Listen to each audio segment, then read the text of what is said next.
السلام علیکم ورحمۃ اللہ وبرکاتہ۔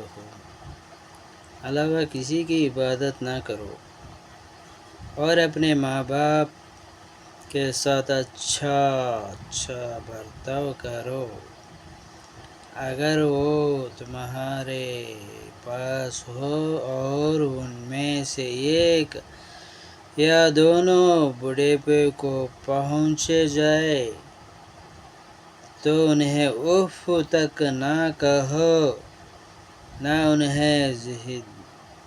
انہیں سے خوب ادب سے بات کرو۔ ماں باپ کی خدمت کرنے اور ان کو راضی رکھنے میں ہمارے لیے بہت فائدے ہیں، دنیا میں اور آخرت میں بھی۔ السلام علیکم ورحمۃ اللہ۔